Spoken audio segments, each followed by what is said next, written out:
यूहन्ना 3:16 कि परमेश्वर ने जगत से प्रेम रखा। God loved so the world, परमेश्वर ने इस जगत से प्रेम रखा है। वो बच्चे मेरी समानता में नहीं है, बाकी बच्चे मेरी समानता में नहीं, वो मेरी समानता में, वो मेरे लहू का लहू है। तो हमें समझना पड़ेगा, हमें इस बात को समझना पड़ेगा कि परमेश्वर हमसे क्यों प्रेम करता है। क्योंकि परमेश्वर ने हमें अपनी समानता दी है। We are in God's image, we are in God's likeness.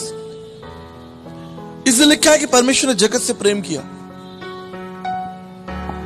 लेकिन वही परमेश्वर जो हमसे प्रेम की बात करे, वचन बताता है उसे वो मनुष्य को बनाकर पछताया, खेदित हुआ। क्यों खेदित हुआ? कई बार मैं अखबार में खबर देखता हूं, या आपने भी देखा होगा, कई माता पिता अखबार में एक विशेष सूचना को प्रसारित करते हैं कि आज से मेरे इस बेटे का मेरे साथ कोई संबंध नहीं। मैं जब उस विषय को पढ़ता हूं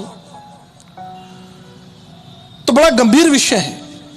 माता पिता जिन्होंने जन्म दिया, जिन्होंने पाला पोसा, यह आसान नहीं है। अगर मैं कहूं कि संसार में अगर कोई सबसे कठिन काम है तो वो है एक बच्चे की परवरिश करना। एक बच्चे को प्रेम का स्रोत है, प्रेम का आरंभ है, प्रेम का भंडार है। वो जो माता पिता बच्चों से प्रेम करते हैं, वो प्रेम परमेश्वर ने माता पिता को दिया कि तुम इनसे प्रेम करो। तो सोचिए, वो परमेश्वर जो भंडार है वो कैसे हमें छोड़ सकता है, कैसे हमारे बगैर रह सकता है। और कितनी सुंदर योजना उसके पास हमारे लिए, कितनी सुंदर योजना होगी। लेकिन जब हम देखते हैं कि परमेश्वर को छोड़कर हम संसार में रुचि लेने लगते हैं, आज मनुष्य बुद्धिमान होता जा रहा है। हम साइंस पढ़ रहे हैं, विज्ञान पढ़ रहे हैं, मैं भी इंजीनियर हूं। जितना हम बुद्धिमान होते जा रहे हैं, समझदार होते जा रहे हैं, उतना हम परमेश्वर से दूर हो रहे हैं। लेकिन मनुष्य की सबसे बड़ी आवश्यकता है कि वो परमेश्वर के पास लौटे। ध्यान से सुनिएगा। एक छोटा बच्चा पतंग उड़ा रहा था, तो उसके दिमाग में एक ख्याल आया, एक बात आई कि मैं इस पतंग को अगर छोड़ दूं तो ये आसमान में चांद के पास पहुंच जाएगी। पर मैंने क्या इसको पकड़ लिया, पकड़े हुए हैं, इससे बस ये थोड़ी दूरी पर उड़ रही है। अगर मैं छोड़ दूं तो ये चांद, ये ख्याल उसके मन में आया और उसने इस ख्याल के साथ में उस पतंग की डोर को छोड़ दिया और देखने लगा कि अब ये डोर जो है चांद, ये चंद्रमा पर पहुंच जाएगी पतंग। लेकिन उल्टा हुआ, वो ऊपर नहीं गई बल्कि नीचे गिरने लगी। आज मनुष्य अपनी बुद्धि, अपनी योग्यता, अपनी समझ, अपनी चतुराई, अपने सिद्धांतों के आधार पर उस परमेश्वर के हाथों से निकलना चाहता है और स्वतंत्रता को प्राप्त करना चाहता है। और वो सोचता है कि इस स्वतंत्रता में उसके लिए जीवन है, इस स्वतंत्रता में उसके लिए आशीष है। लेकिन बिल्कुल नहीं। अगर मनुष्य अपने आप को परमेश्वर के हाथ से दूर कर ले तो वो विनाश में चला जाएगा, मर जाएगा और उसके जीवन में कोई आशीष नहीं होगी। बाइबल कहती है परमेश्वर बनाकर पछता। क्यों? क्योंकि परमेश्वर चाहता था कि मनुष्य पाप ना करे। हम सब जानते हैं, ये एक सिद्धांत है, गॉड इज होली, परमेश्वर पवित्र है। परमेश्वर पवित्र, सब बच्चा जानता है। और ना केवल मसीह समाज, लेकिन दुनिया में जितने भी समाज हैं, सब इस बात को स्वीकार करते हैं कि परमेश्वर पवित्र है। और वो पवित्र परमेश्वर बुराई, अनर्थ, दुष्टता, मक्कारी और ये सब चीजों को नहीं देख सकता। इसलिए बाइबल में लिखा है, रोमियो की पत्री 3:23 में लिखा है, सबने पाप किया और सब गिर गए, सब परमेश्वर की महिमा से रहित है। इस संसार में कोई भी ऐसा व्यक्ति नहीं है, चाहे वो किसी भी जाति, धर्म, भाषा, कुल, क्षेत्र, स्थान का हो, कोई फर्क नहीं पड़ता।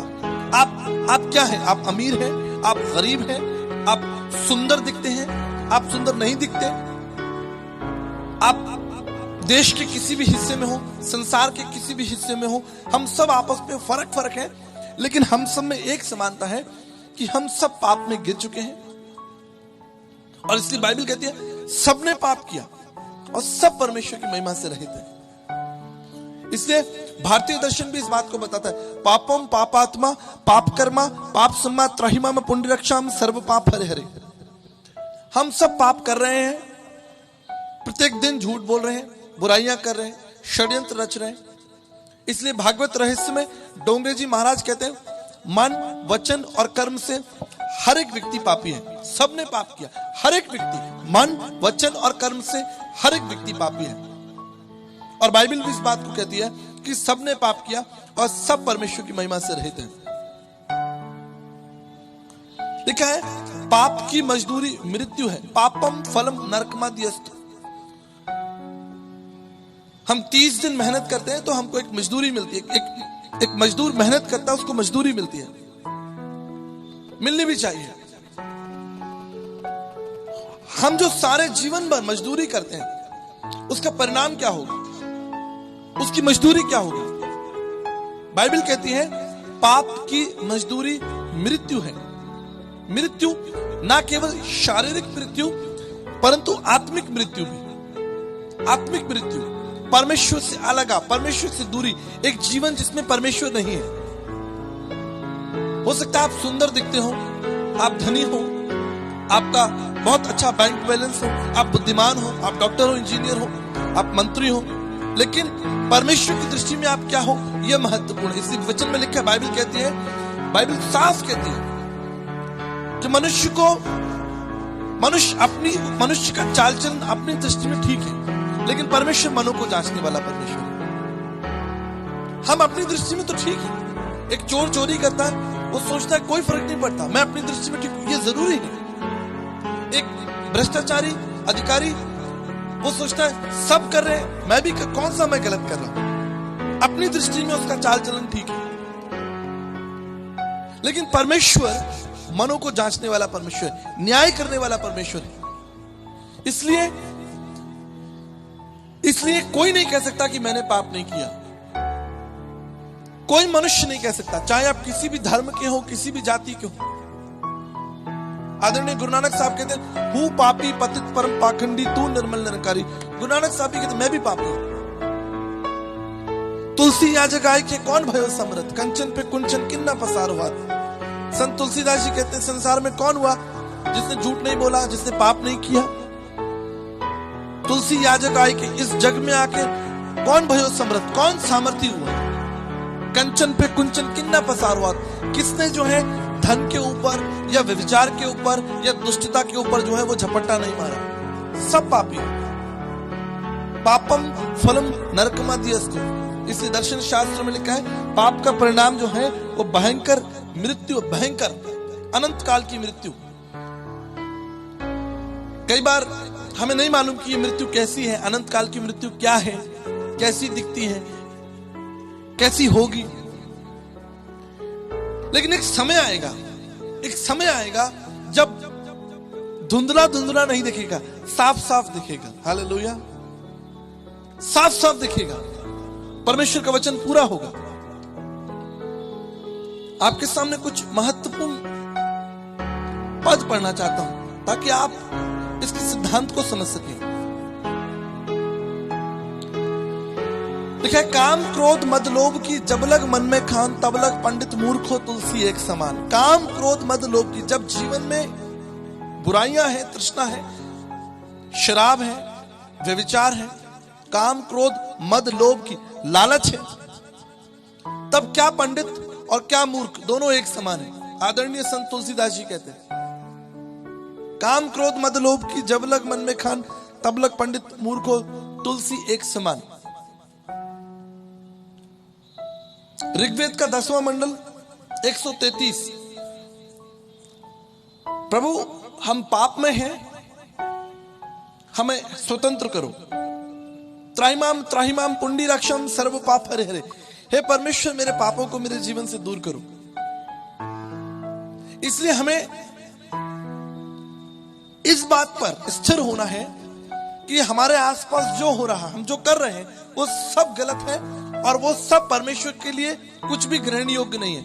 हम एक ऐसा जीवन जी रहे हैं जो परमेश्वर के विपरीत है। हर एक जाति मनुष्य, इसमें शर्माने की कोई बात नहीं है।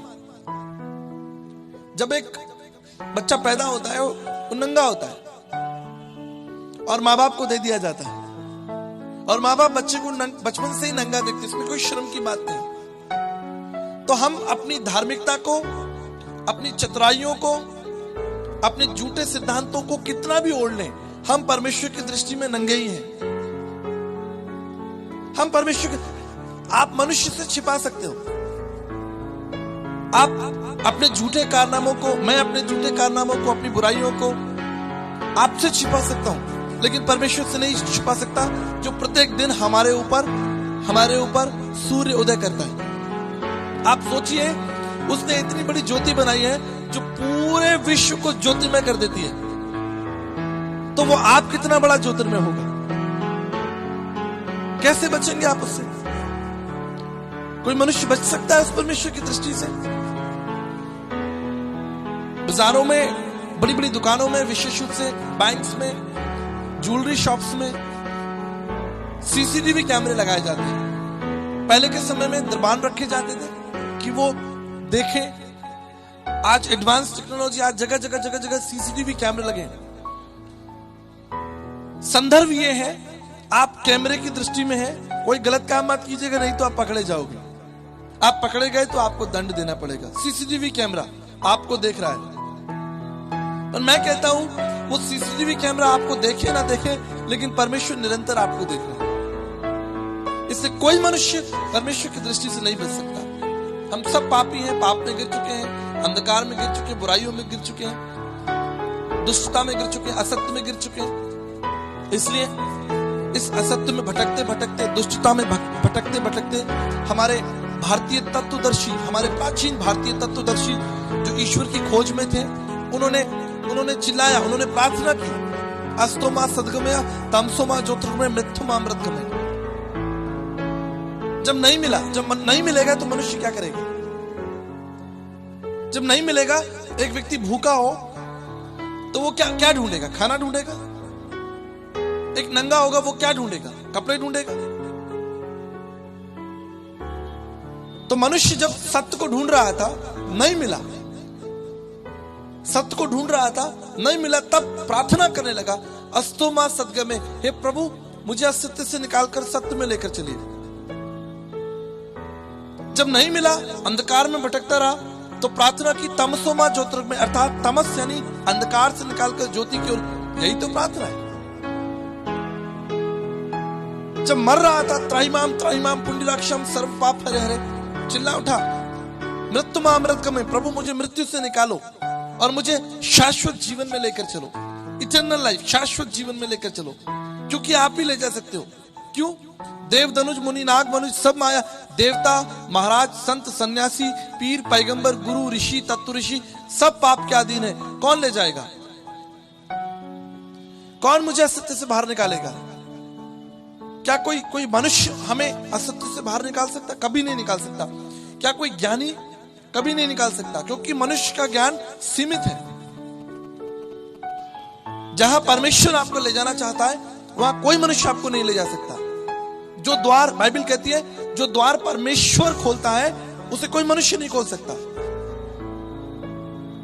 इसलिए जब नहीं मिला, भारत के दर्शन शास्त्रों में नहीं मिला, लोग चिल्ला उठे, अस्तो मां सद्गमय तमसो मां ज्योतिर्गमय मृत्यु मां अमृतगमय, हे प्रभु हमें असत्य से निकालो, तमसो मां ज्योतिर्गमय, तमस अंधकार से निकालो, मृत्यु मां अमृतगमय, मृत्यु से निकालो।